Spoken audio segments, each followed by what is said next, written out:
Bonjour, ladies and genitals. Holy shit, Ethereum nearly hit $1,000. In this video, we will delve into some technical analysis and kind of talk about what I see happening both short-term and long-term and what I see happening with the market.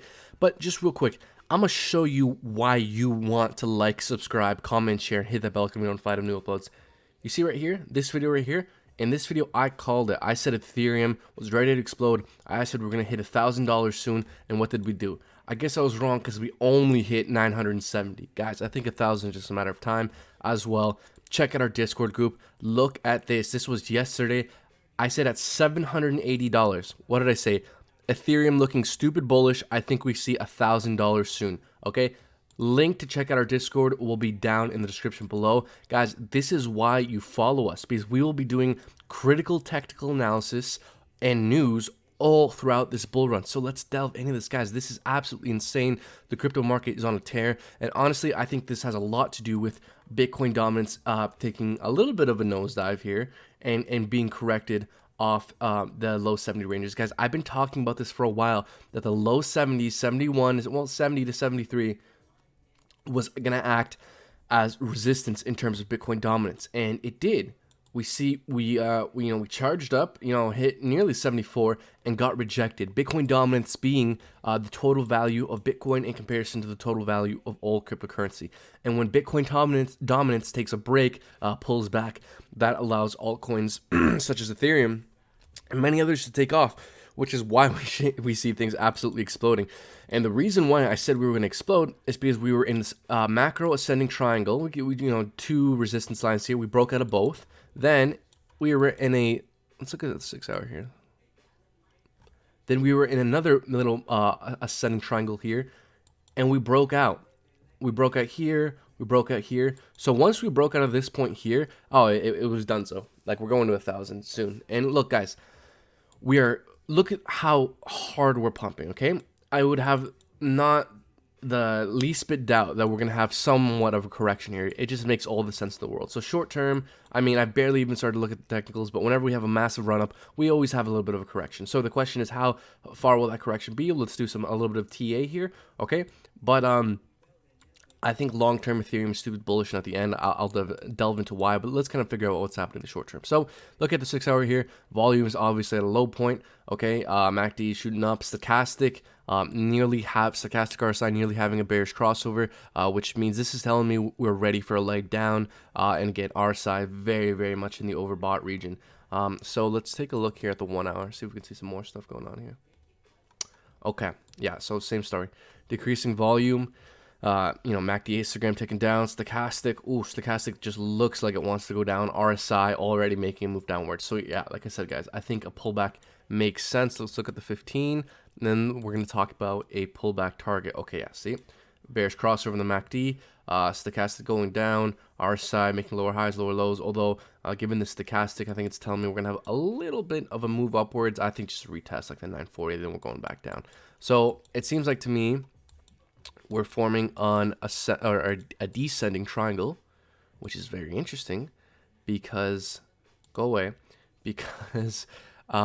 whenever we have a massive pump and we have a descending triangle, that can be interpreted as a bull flag where we pump up, consolidate for a bit, and then go up for another leg up, typically the length of the movement upwards. So if indeed this is a bull flag, I would take the breakout point here,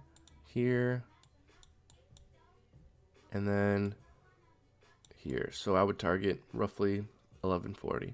Guys, this is not perfect. Okay, we could break down further. In fact, I think we're likely to break down further given how hard we've been pumping. See, it makes sense, guys. We're touching our one of our EMAs. Whenever we pump a lot, we always fall back down and retest our EMAs eventually.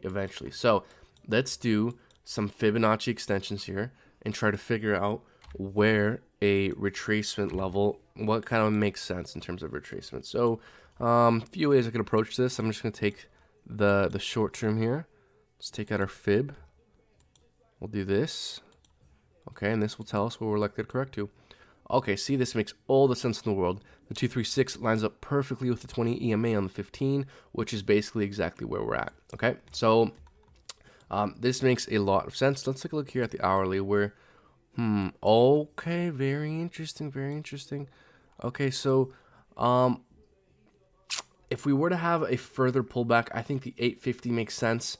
Okay, guys, that's where the hourly 20 EMA is. So if we again, so here's I think I can say this more concisely. If we'd break down below 915, really 900, I think we're retesting 850. Okay, there's even a chance that we could have a more of a substantial pullback and retest our original 760 breakout point. Although I think that's less likely. I think something like retesting, the 915, the low 900s. If the low 900s don't hold, I think something like the 850 makes a lot of sense. So, guys, that's kind of what I'm looking out for in terms of a near-term pullback. Again, we may even correct further, perhaps retest the breakout point, then go for another leg up. I think that's totally possible. What we need to keep our eye out for is things like Bitcoin dominance and Bitcoin. If Bitcoin decides to shoot up or dump, that's going to affect the altcoins. And Ethereum is important to look out for because it affects all the other cryptocurrencies. And just to kind of briefly mention why I'm so bullish on Ethereum long term, it's like, geez, guys, I don't even know where to start. Like Ethereum 2.0 is being rolled out, aiming to make Ethereum scalable, more efficient, cheaper to use. There is a flood of institutional investors going into Bitcoin right now, and they haven't really gotten into Ethereum yet. Like maybe I think Grayscale has like a bit in Ethereum or something, but people have not woken up to what Ethereum is. People are sleeping on Ethereum. I'm telling you, people from 2017, 2018, whatever, you've been in crypto for a while, bought Bitcoin way back when. You were lucky because you got to front run a wall of money flooding into Bitcoin. I think it's still early for Ethereum. I think right now we get to front run a wall of money going into Ethereum, okay? I think if we zoom forward a year from now and Bitcoin's possibly in the hundreds of thousands, I think people in these institutions are going to be looking like, okay, we made all this money with Bitcoin. Where are we going to go next? The next logical thing is Ethereum. I think Ethereum is the next Bitcoin in the sense where Ethereum is the most likely thing that institutional investors flood into next. Now, guys, this video is not meant for me to say, go and FOMO into this now. That's not what I'm saying. That, right now may not be the best price to get into. We may correct further, like I've been saying, but I think long-term, Ethereum is looking stupidly bullish. The whole crypto market is looking insanely bullish. So guys, don't forget to like, subscribe, and hit that bell icon to be notified of new uploads. Check out our Discord group. We will be doing news and analysis all throughout this bull run. That's it for now, y'all. Take care.